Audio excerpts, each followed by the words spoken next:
Are you ready? Did you light the candle? Okay, let's start the ritual. Welcome to Intuitively Wild, the podcast. I'm your host, Rachel.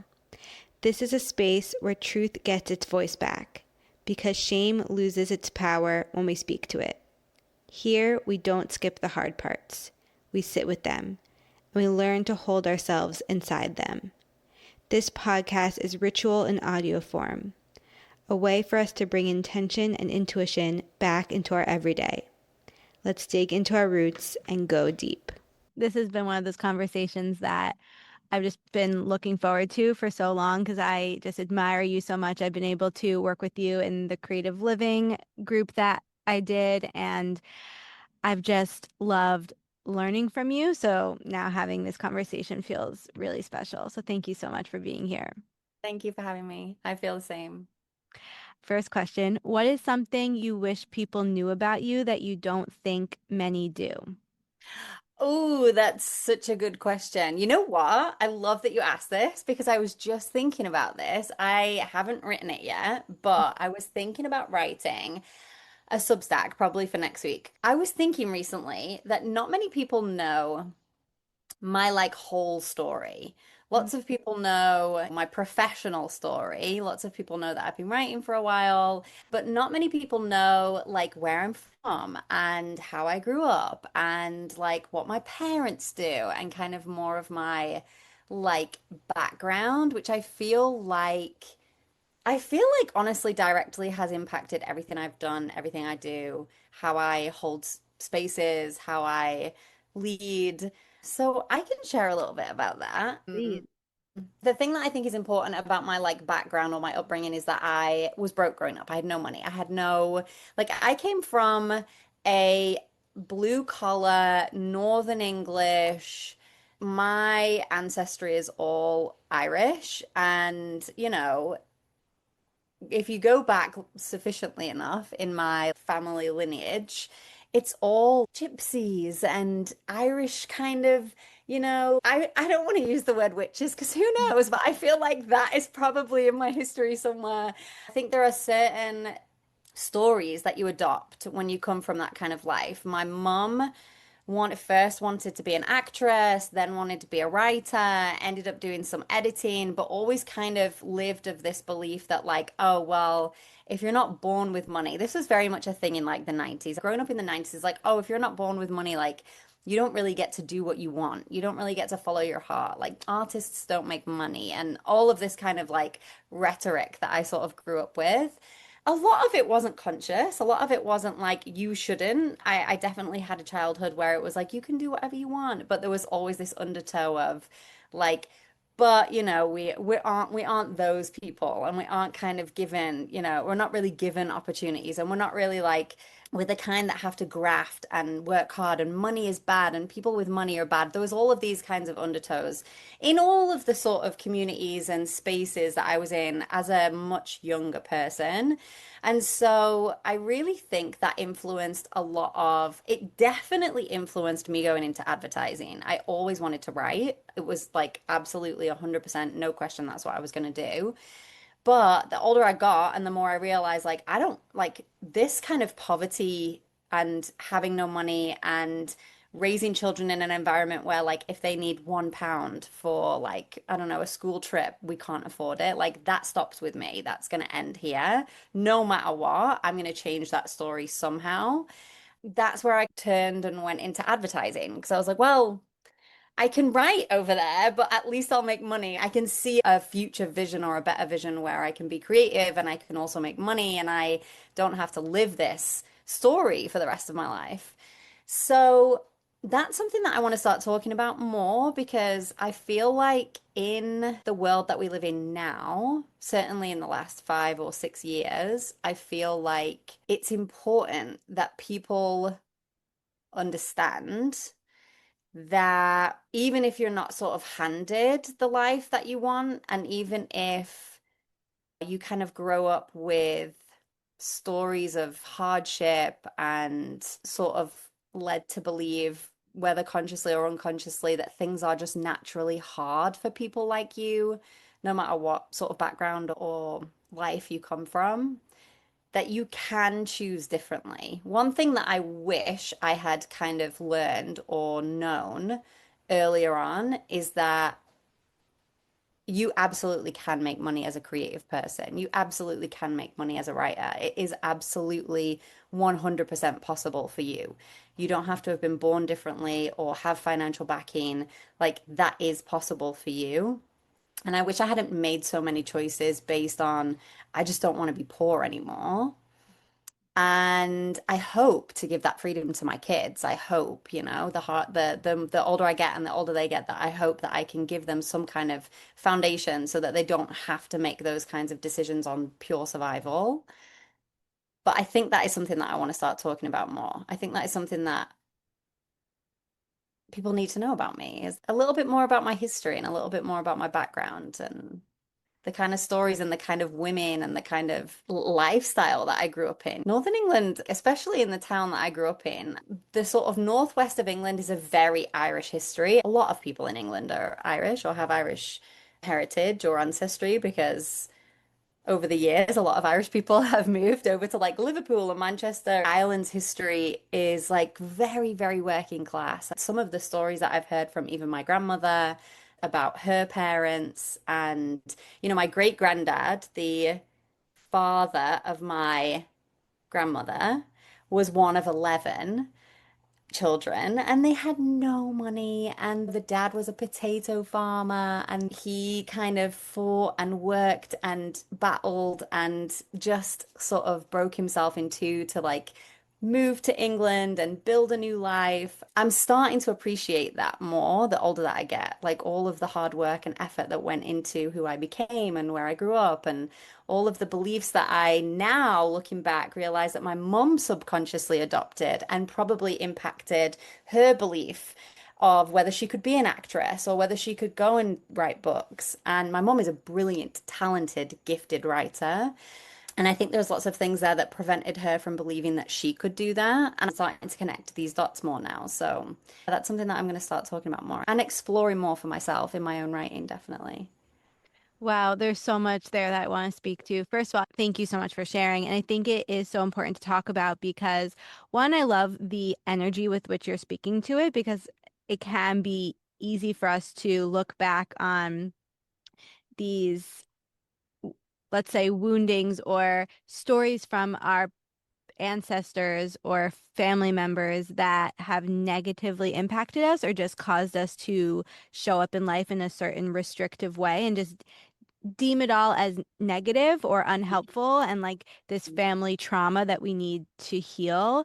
But what I'm hearing in you is just this acceptance and Yeah. curiosity and also the beauty in where you've come from Yeah. and how it connects you to your family and just wanting to know more about that and how that has impacted you. And that's been part of my exploration with my family lineage as well. And even the parts that have shown up in our lives and reverberated in maybe a way that isn't as positive is still something to be curious about and accept because it's 100%.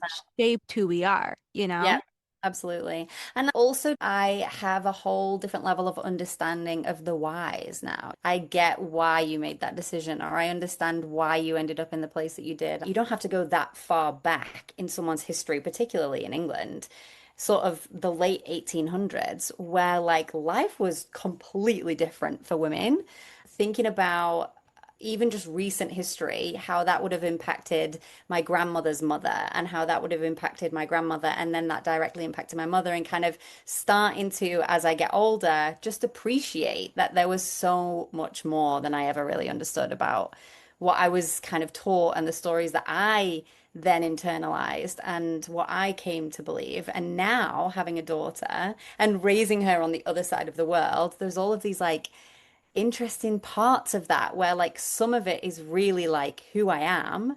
Some of it I get to go, no, that stops here, or that story doesn't continue anymore. So I feel like it's a new understanding that kind of makes sense a little bit of who I am and who they are, and just why I ended up the way I ended up, why certain things happened, why decisions were made.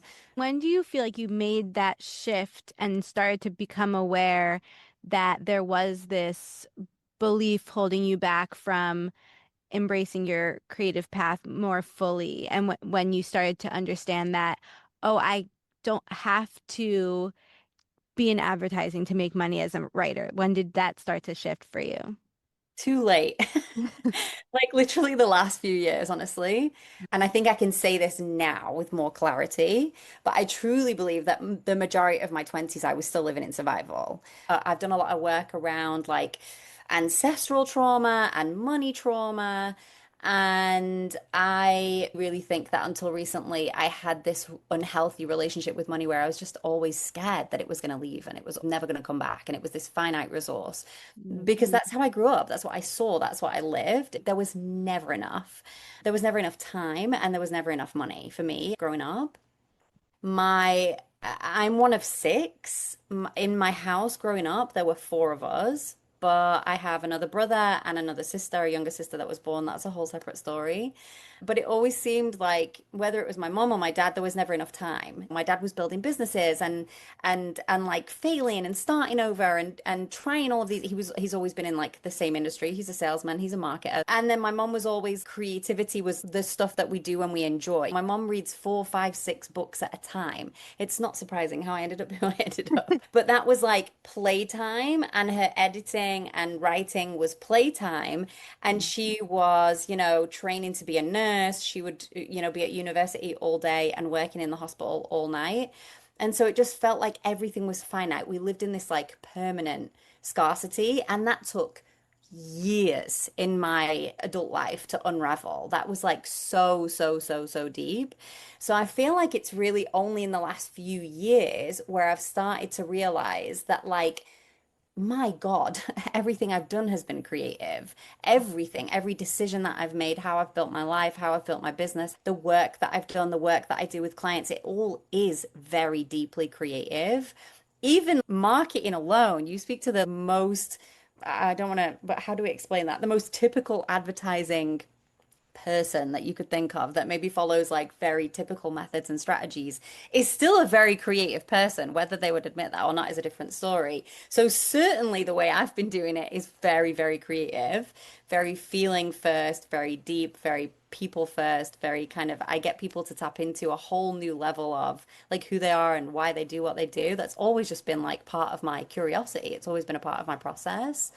So I think consciously I realized this probably after right around the time that I gave birth to Ollie. So he just turned 4. So let's say in the last 4 years of business, I've really let my creativity lead. I started writing my book again. I have like a novel that I have a few that I've been working on over the years and have never published. That day will come, I'm sure of it. But it's one thing that I've had this just very interesting relationship with for my entire life. Like if my best friend was listening to this right now, she would tell you, like since I was 18, I've been writing books and I've been going, oh, I'll finish this one and I'll publish this one next year. That's just been my famous story. And I never have. And that definitely, definitely is directly related to, oh, but that's for fun. That's not like a work thing. So that can only happen when all of the work stuff is done. And over the last 4 years, and certainly through the creation of creative living and the conversations that I've been having with the people that I've worked with over the last couple of years, has created this new version of me where through all of these processes and methods and teachings that I've done, I know that whether the creative output, the end result, the thing that I end up with makes me money, it directly impacts everything in my life and therefore will directly impact my success, whatever that looks like. So the relationship that I've built to it now, let's say over the last 4 years, is more sort of I take the creative practice as seriously as anything that feels like business. And I coach my clients to do the same. We've got to let go of this. attachment to everything must be profitable, it must convert, it needs to make money, or it doesn't count. Because the more time and attention and dedication and devotion that you give to your creative practice, your voice, the things that live in your underbelly that you just have never really found an outlet for before, the book that you want to write, the poetry that you feel called to, these things that kind of tickle the more creative side of your brain that sometimes don't make sense, the more you allow those to exist alongside everything else, the more successful you are. It might not feel like a direct relation at first, but absolutely, without a shadow of doubt, I've seen that too many times with too many people for it not to be true. So I started taking my creativity that seriously in kind of postpartum with my second child. This is my lifeline right now. It's the thing that reminds me who I am and that I'm a whole person and that I don't just exist as a mother or a business owner or a savior to my clients. There is a whole creative side of me that needs to be explored. And the more seriously I took that, the better my ideas got, the more attention my work got, the more successful I was, the more I enjoyed doing marketing, the more I show up and actually do it. And then it all just became very clear to me over the last few years of like, oh, these things have always been related. They're not separate things, they're not modular, they're all part of me. And they've all been essential to my success. I just wasn't taking the creative side of me as seriously as I probably should have. I've always loved writing and I put it on the back burner for so many reasons, but one was because I felt like it was just this superfluous thing that wasn't deserving of my time and attention. And it is so interesting how so many of us have this connection to creativity and joy, and therefore no money, and how Yeah, money and joy can't be together. they are And separate. and that's something I'm really working on right now. And just joy in general, allowing myself to feel joy and my creative practice, especially writing specifically, is such a foundational piece of my joy and allowing myself to take that seriously. And I feel like creative living was that turning point for me where I was like, okay, I'm deciding I'm a writer and I'm going to take my writing practice seriously. And that truly changed my life. And I think also because a lot of my life centers around intuition and helping people live guided by their intuition Oh, and really leaning into that for myself. I have noticed how when I take my creativity seriously and really focus on that, my intuition gets even stronger. yeah. So I'm curious what your relationship is like with your intuition and how that maybe connects to creativity for you. Ooh, that's such a good question.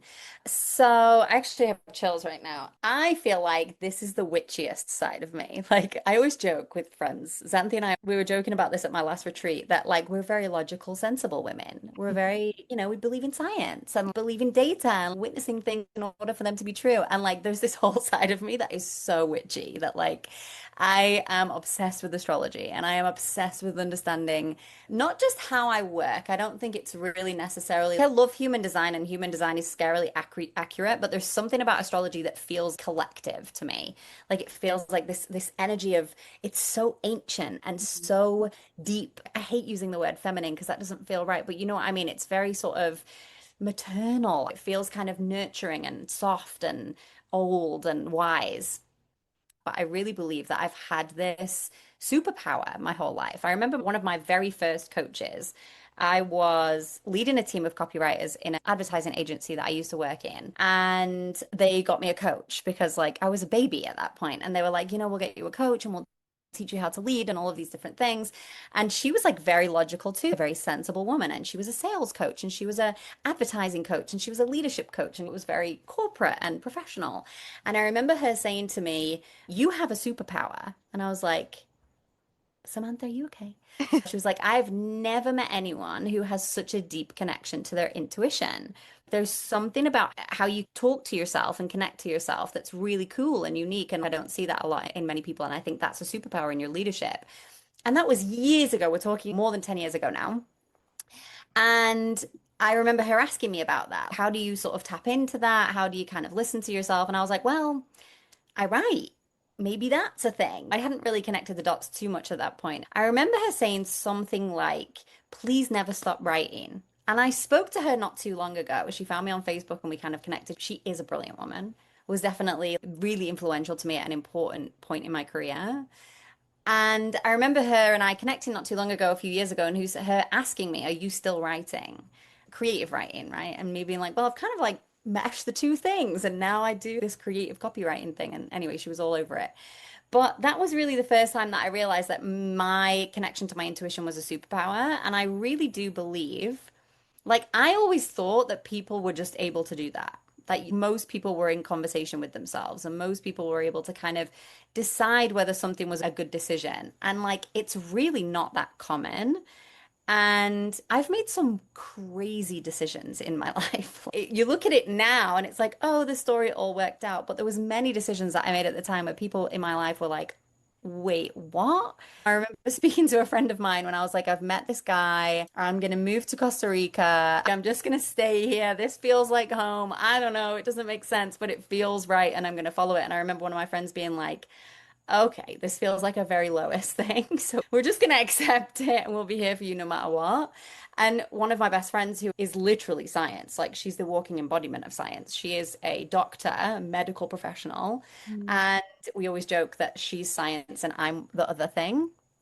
And I remember at the time her just being like 100% so on board with it. And she would never move to the jungle and live in Costa Rica and just randomly make these decisions.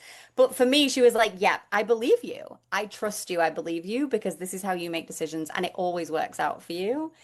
I've realized over the last few years that that is a deep connection to your intuition. It's kind of knowing and feeling, being able to feel, is this the right move for me? It's served me miraculously in my business and it's helped me to build a life that I actually fantasized about one day. Always thought I'd end up in Spain, ended up speaking Spanish, just different side of the world, but always had this idea that England was not my home. The northwest of England is very grey and rainy and cold, and it wasn't for me.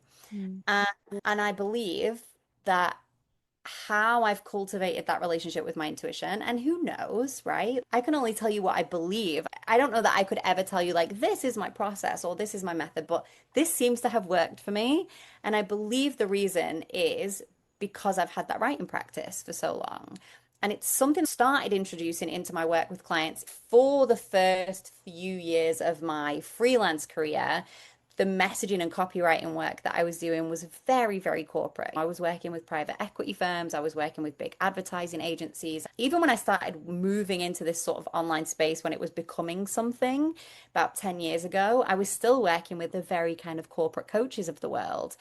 Even in those days, I was bringing a lot of this introspective writing, this kind of explorative, let's connect to your intuition, let's figure out what it is that you actually want to say here without having the language to describe what I was doing. Now that I've started to, over the last 6, 7 years, document why did this work with that particular client? What was the process here? How did we get to that, that important message? Why was this particular thing so successful? And I've started to reverse engineer some of those things.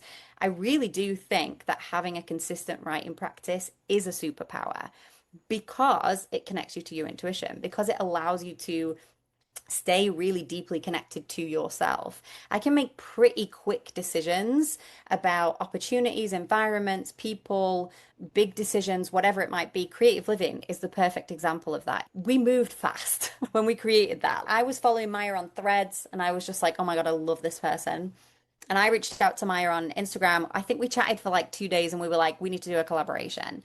And it literally was just yes, this, yes, this. The name was like, we never second guessed any of it. There was never a moment where we're like, oh, we don't know what the name should be, or oh, we don't know how to deliver it. We knew this thing had to exist. And both Maya and I, the thing that we have in common is that we both have had this connection to relationship with ourselves through writing. And it was the last few years where I've really realized, like, oh, that has been the biggest difference in my life. That has been the thing that has influenced most of my decisions. It's where I go when I am grieving. It's where I go when I'm confused. It's where I go when I haven't quite got the language for something yet. And I'll either do something really creative or I will specifically create myself some kind of prompt where I'll leave it for a day or two and then come back to it and sit with myself in this conversation. And I usually find answers. And it's not like I find all the right answers for everything and make all good decisions all the time. That would be wonderful.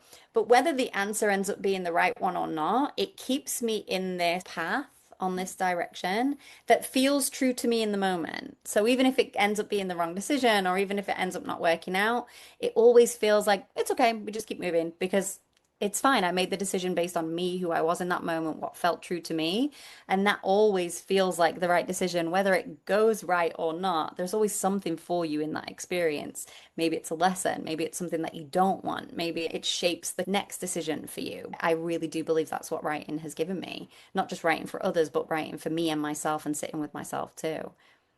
And it makes so much sense because it allows us to really hear our inner voice. It just tunes out the noise. And I think that that's where people get disconnected from their intuition is because they're too busy listening to other people, too connected to other people's voices and opinions. And writing really hones in on what's coming from ourselves. No matter what decision we make, we can walk through it with confidence because we know it was ours. Exactly. And I think that that's such a core difference. And that kind of speaks to something I really wanted to talk to you about, which is knowing when to share certain things. There's long been this saying of speak from the scar and not from the wound. And I've been sitting with that for a while, especially recently as I'm navigating different things and wanting to share from the in between and Mm. the imperfect and the not yet sure and just the messy middle of it all. And you've been going through a lot in your own life as well, and you've been sharing from the messy middle. And so I would Mm. just love to hear about that process for you and just what that's looked like and felt like. The thing with the kind of share from the scar and not from the wound is I think it kind of assumes that there will be a scar. Sometimes the wound doesn't leave a scar. Sometimes it's not deep enough or big enough or profound enough that it will even leave a scar. So by the time you've waited, it doesn't feel relevant anymore, and then you didn't say anything. Or the other side of that is the wound is so gaping and so large and so infinite that you feel like this is never going to scar over, which has kind of felt like my year, to be honest, since pretty much February. And so, with that philosophy, you can find yourself in a place where, even if you're doing a lot of writing for yourself, I really do feel that there is healing in the sharing process.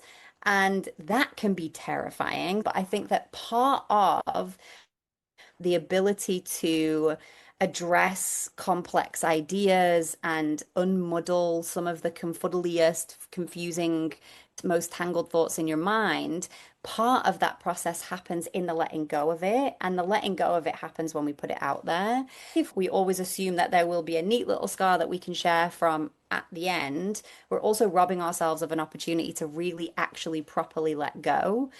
And so for me, oversharing has always been part of my healing process. It's in my astrology, it's in my human design, it's part of the very makeup of who I am, which makes a lot of sense.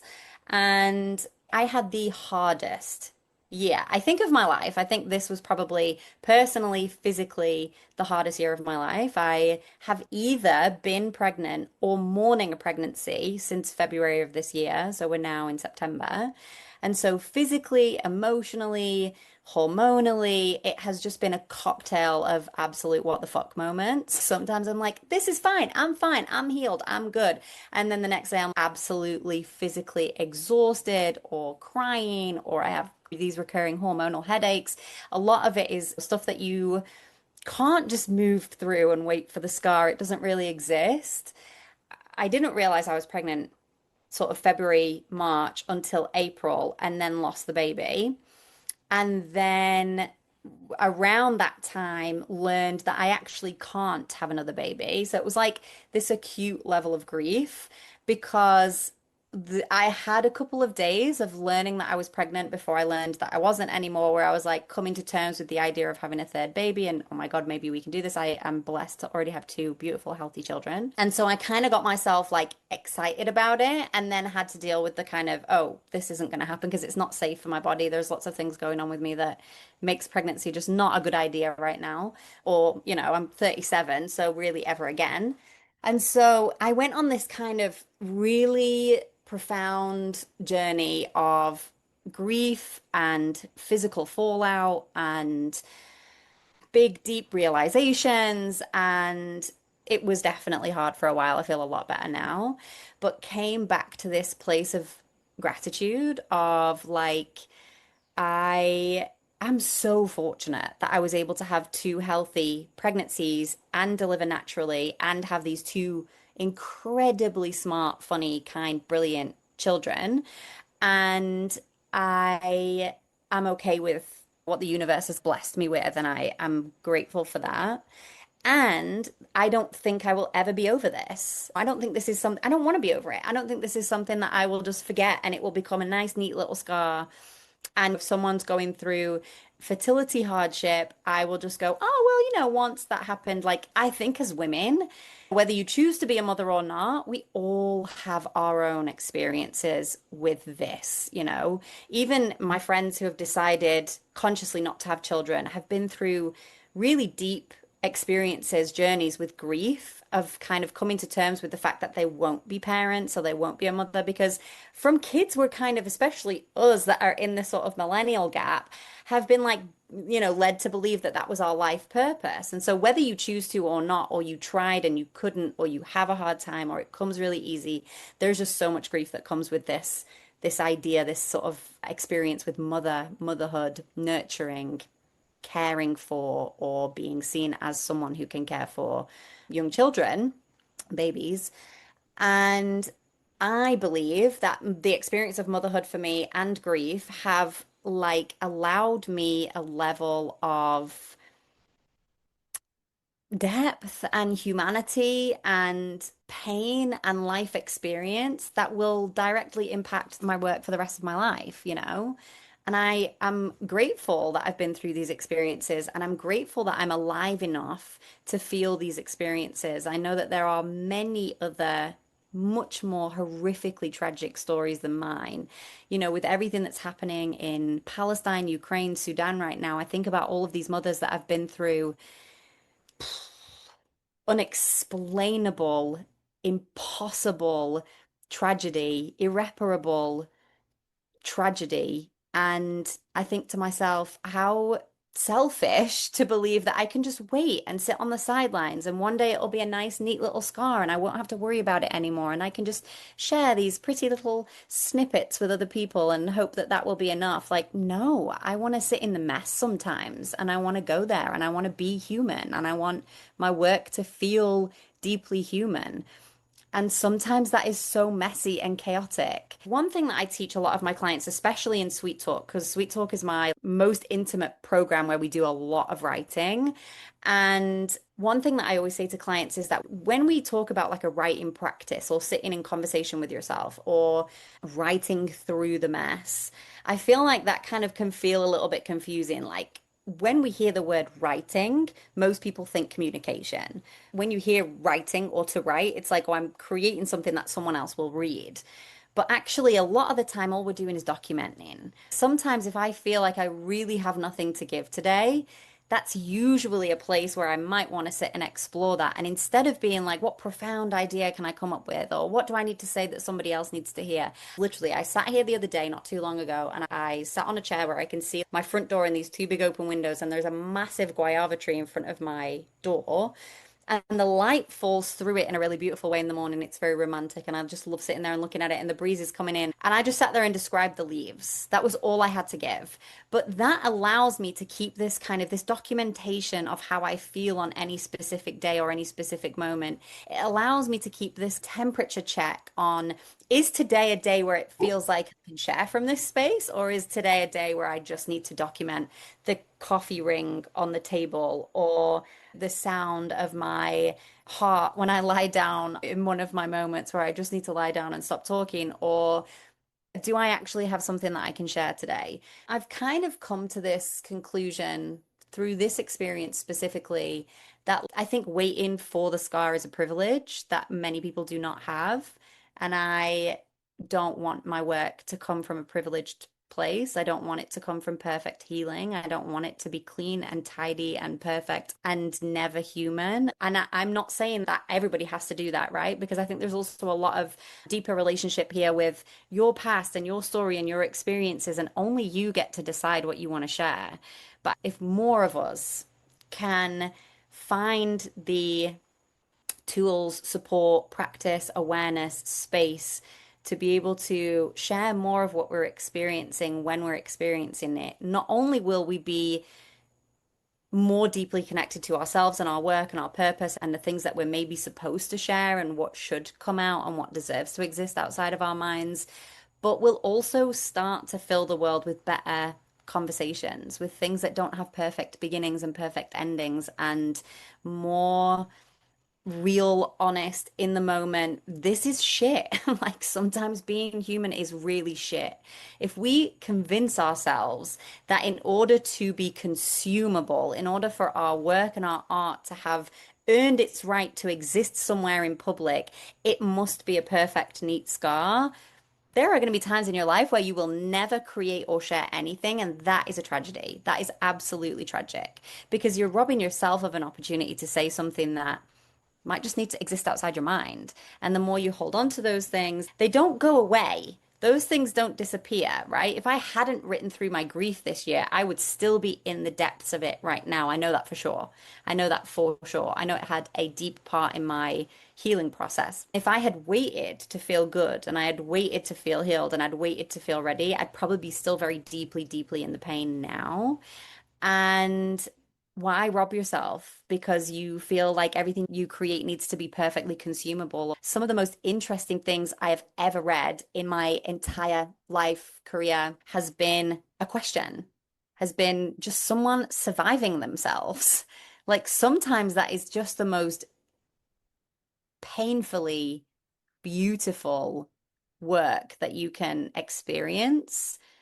And had many of these creatives and artists said, I'm just going to wait until this makes sense, the world would never have got the opportunity to read some of that stuff. I've read a lot on grief this last 6 months.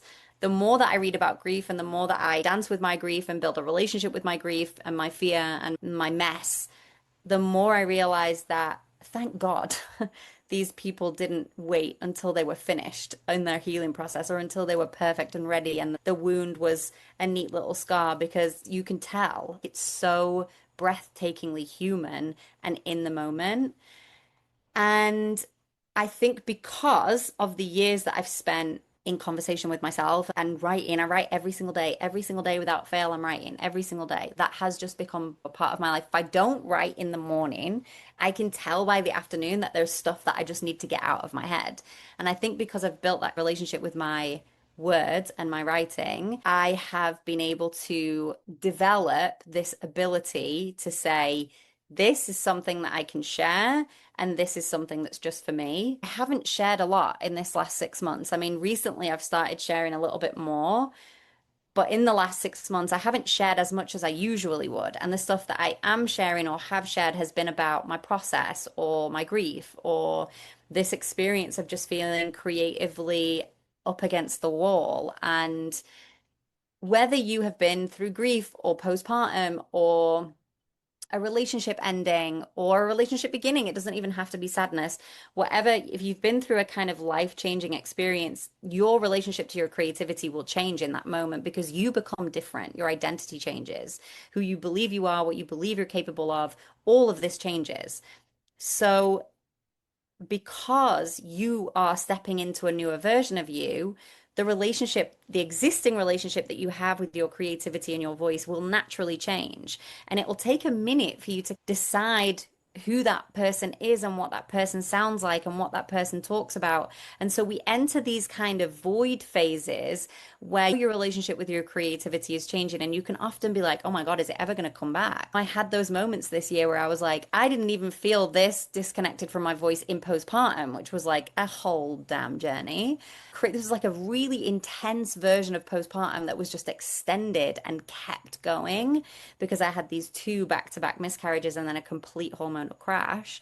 And I sometimes was like, oh my God, well, my voice is gone. It's never going to come back. And I, of course, in those moments now can tell myself, Lois, that's not true. It's coming and it's going to be different and it's going to be deeper and it's going to sound a little bit more like you. There's a newer, realer version of you that's just waiting to come through. You just haven't got full access to her yet. And I think if we can write through it and share through it and let some of that mess exist in conversation with what's happening culturally and what's happening in our communities and what other people are experiencing, we get more answers and we start to realize, okay, there is this newer version of me coming through. This sounds a little bit different, but it's still me. And you can move through it faster. There's so much that you just said that I really have to sit with for myself because I feel like in a lot of ways I'm going through this in my own life right now. I feel my voice changing. I feel a different part of me wanting to be expressed, and it's had me thinking and overthinking like what I'm sharing and what I'm creating. And I think that one reason why sharing in that unknown in between space is so hard for us is one, because a lot of us taught, like you were speaking to, that we need to show up perfect and Mm. packaged and like we know everything and wanting to be perceived in a certain way. And Hmm. also that we want this consistency. You were also talking about the fact that as we change and evolve, our creativity is going to, and our relationship to it is going to. And also just the way that the creative cycle ebbs and flows in of itself. And that's so challenging for us because we want this consistency. We want to know every day I'll wake up and feel creative in this way and produce in this way, and my voice will sound like this. And that's just not how it works. Oh And my God, no. so I think that that's another reason why creativity can be such a transformative and challenging relationship because it requires us to embrace change. Uh-huh, exactly. And it requires us to live in the void sometimes. How beautiful would it be if you could just schedule your creativity? Not a switch that can just be turned on. There is no, I just access this when I want to. In my younger years, studying creative writing and then studying journalism and fancying myself a bit of a scholar and a bit of a writer, I read so much of these literary greats of how their minds worked and how they accessed their creativity and what were their rituals like and what were their processes like. If you look at literally any of the sort of brilliant writers or artists, any painter too in the history of ever of human existence, all of them say pretty much the same thing. They get up and show up and sit with their voice no matter what. Virginia Woolf would say she would always go to this hotel room and she would go from, I forget what the time, I think it's something like 9 to 3 or something, I forget. Hemingway would wake up every single morning and at 7, or sometimes he would even wake up earlier, like 4 or 5 a.m. and start writing before his brain could start thinking and telling himself, like, oh, this needs to be a good idea. And so they would show up for their work and they would show up for their words, but there were many, many times where nothing came out or they would sit and overanalyze everything they'd created. There's a really famous example of an author who, in the midst of writing a novel that became one of his most famous works, he's also writing in his journal and he's saying things in his journal like, this is awful. This is the worst work that I've ever created. This is going to be terrible, but I'm going to keep writing anyway. And so I feel like there's so much that we can learn from the people who went before us. And one thing that I've always tried to bring into my work is I'm going to show up and I'm going to be okay with it if nothing happens. And I was challenged so deeply on that philosophy this year. And I don't think I've even scratched the surface of what my creative work is capable of. I've learned to create this balance of I'm going to show up and I'm going to take it seriously and I'm going to take my rhythms seriously and I'm going to take my routine seriously. And at the very same time, I'm going to not take myself seriously at all. And I'm going to not take these ebbs and flows seriously at all. And I'm going to let them mean whatever they need to mean. And learning how to share the process as I'm experiencing it, learning how to say, this did not work for me today, so here's what I did.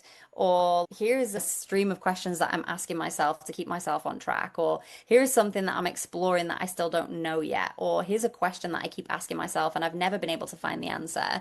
I found that in doing that, I can have this balance of take the work seriously, take the time that you spend on it seriously enough so that you will show up no matter what, and also don't take it too seriously. Whatever you have to give in this moment right now is what you have to give, and that's what counts. So show up. It's such an interesting time to be a creative as well, because Hemingway wasn't expected to show up to his Paris apartment, his desk, looking out over the rooftops of Paris and create a reel about his process. He would disappear for months and work on his project, and that would be his cocoon and his shell, and he would be in his little rhythms and his routines.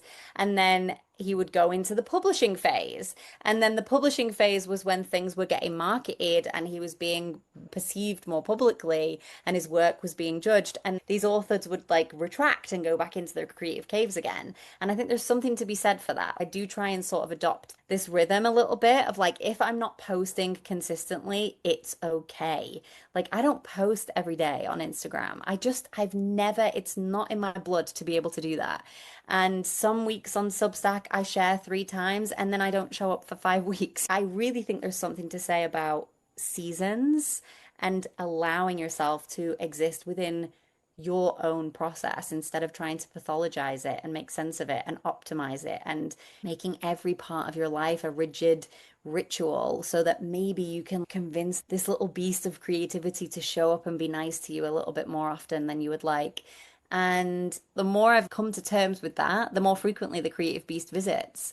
The more I stop trying to chase it and wrangle it and make it do what I want it to do when I want to do it, the more I just go, all right, I'm going to show up. I'll be here. So if you come, that will be nice. The more frequently it shows up. This year, it's been really challenging.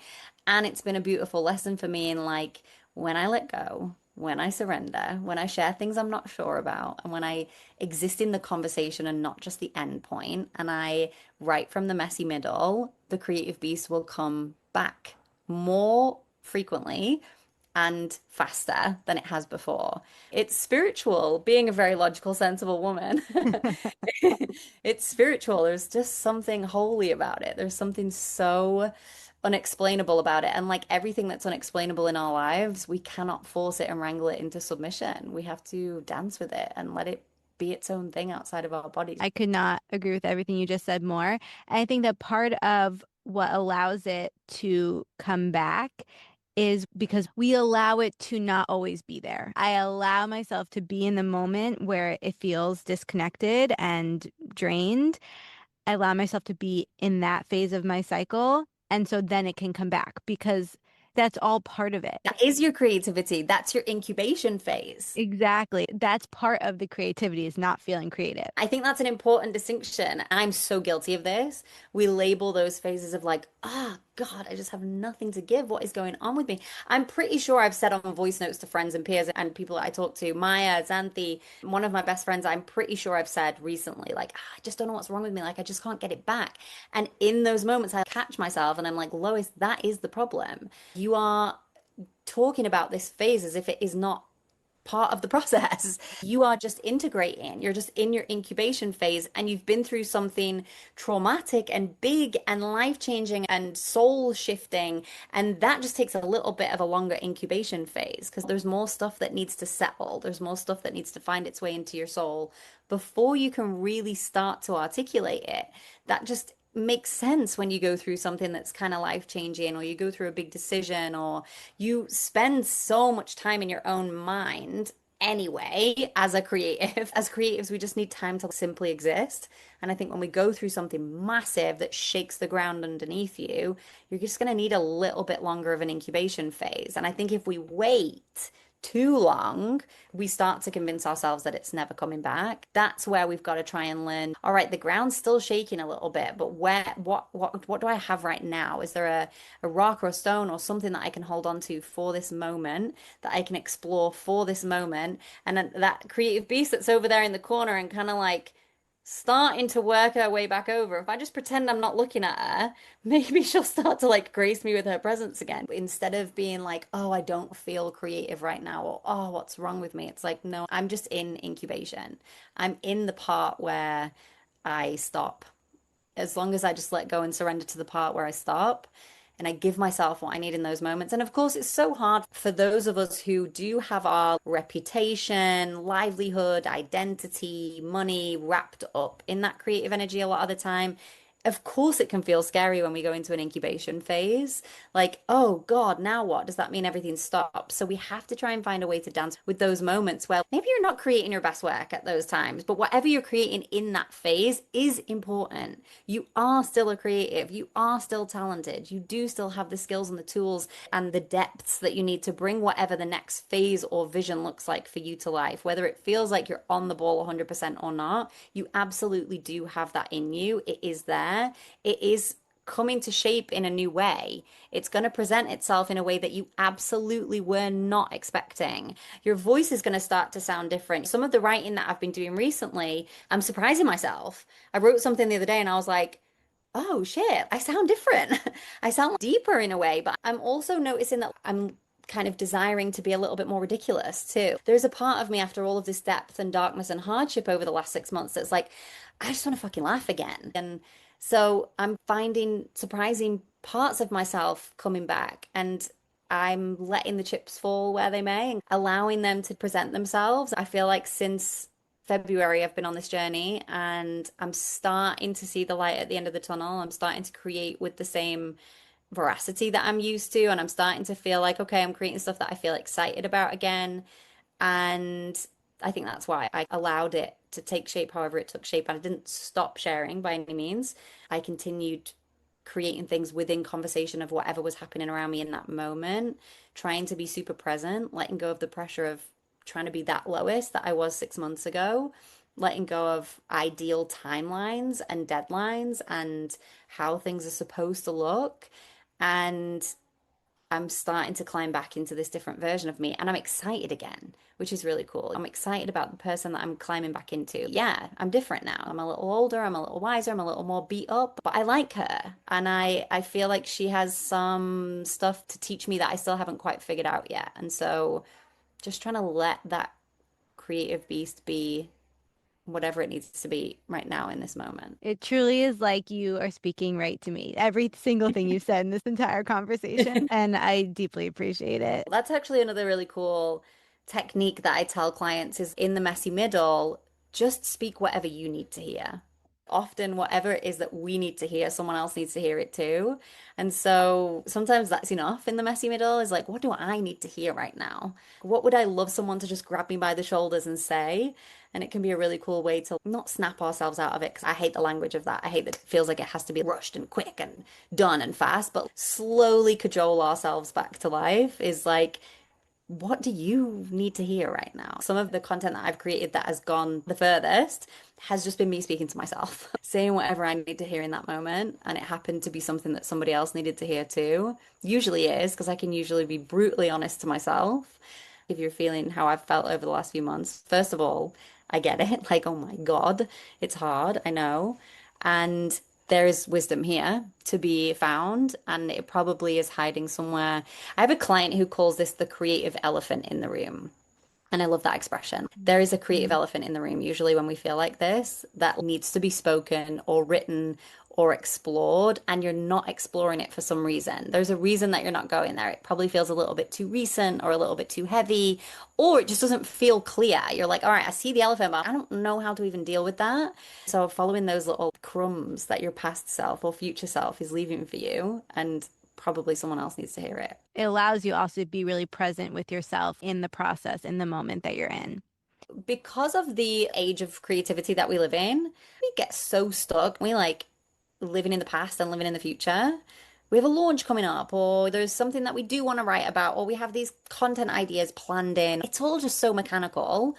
And we either get stuck in the past, looking at all of the things that worked before, or we get stuck in the future, trying to decide what we should create and what we need to do and what needs to sell and all of these things. There is just so much power in this current moment right now, letting go of all of that. And you get to decide what you actually want to share, but you won't know if you want to share it unless you get it out anyway.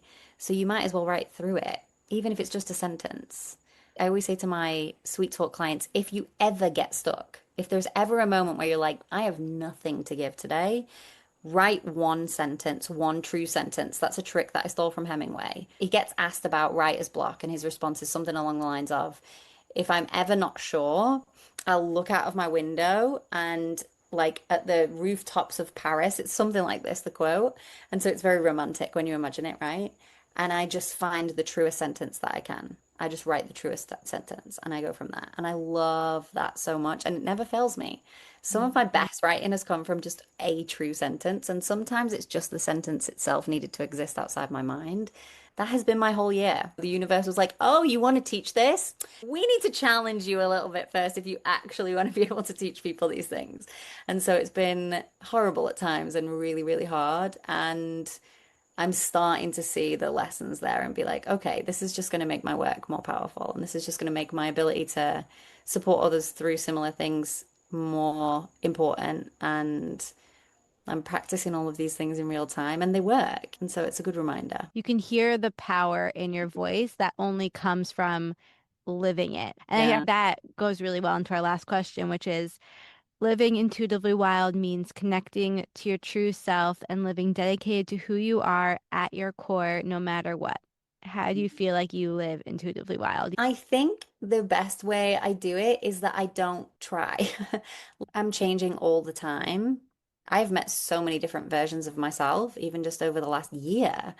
Never mind the last 10 years or 20 years. And who knows who I'm going to meet over the next 10 or 20 years. For a long time, certainly in my 20s, resisted becoming new versions. Hardcore, I think as humans we naturally do, but I'm like very resistant to change. The older I get, the more I accept all versions of me, new versions of me. Someone I might be on a Wednesday, I might not be anymore on a Friday. And don't make it mean anything about my skill or ability or talent or whether I'm going to get closer to that vision in my mind or the work that I want to do. And I think the less that I resist becoming new versions of myself, the more layers of me that I meet and the more powerfully I'm able to support others through those many transitions that I watch all of these amazing creatives that I work with go through too. So I think that is my definition of being true is don't hold on to one identity. Don't pretend that you have to be one thing. Don't label yourself or give yourself a story that you feel you need to stick to because it will change. And it is okay to evolve in public. You can still accept that you might be a different person next week or believe something differently in 6 months from now and still share who you are in this moment and still share from this place where you are right now. When I was writing about my miscarriage back in June to share on Substack, there was a part of me that was like, I don't know if I want to share this because A, I don't know if I'm going to feel the same way about grief this time next year. Surely my relationship to it is going to change. Right now, it feels very heavy and dark. And what if I don't feel like that a year from now? And then there was another part of me that was like, what if this isn't someone else's experience with grief? I don't want to tell people how to experience their grief. And so I think with being intuitively wild, being true to you right down to your core, there's going to be very human parts of your ego that will say, but this might not be right, or this might not be right next week, or this might not be right for someone else. And it'll slow you down and prevent you from sharing who you are in this moment. That is my thing. Don't try and live up to anyone's expectations, even your own. Resist the need to define yourself in any one way permanently. And you'll meet so many versions of you that you love and so many things that you can do that you maybe never thought you could do. I know that author identity is waiting in the wings and there's parts of me that I'm yet to explore. I think that's the best way to do it. I'm just going to surrender to whatever I am in this moment and whatever might come next in my story and whatever, and not make that mean too much about me or my ability to live the life that I want. Something I try to say to myself every day is how can I allow myself to just be who I am in this moment? How can I just meet myself new today and with curiosity and acceptance and excitement versus judgment or fear or criticism for not being who I was yesterday? I think the world that we live in right now, we need more people who are willing to let go of stories and identities and structures that don't serve them, you know? I think a Hmm. lot of the problems that we've seen in the world right now and a lot of the shit shows that we've got ourselves into is like past generations who cling tightly to identities and stories no matter what they're shown, no matter how rocked those stories and identities might be, no matter how much proof they have that those stories and identities and systems and structures are ineffective or not working or not good for them. So I think one thing that I definitely try to do imperfectly, but I hope to teach my kids is that you can let go of any belief or story or structure and you'll still be safe. You are always loved and safe, and it's okay to change, and it's okay to change your mind, and it's okay to become something new all the time, no matter your age, no matter where you are in the world, no matter what it is that you do or how far you've got yourself into something.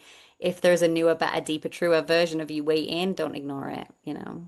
What a way to end. I could literally talk to you for hours longer. Thank Same, you. that was so nice. Thank you so much, love. Thanks, mate. It was so nice to talk to you and have this convo. I loved it. Thank you so much for joining me on this episode of Intuitively Wild, the podcast. I hope it helped deepen your connection to yourself, sparked some insights, and inspired you to live intuitively wild.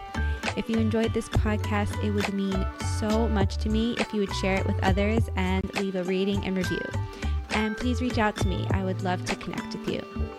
I will see you next time for more magic.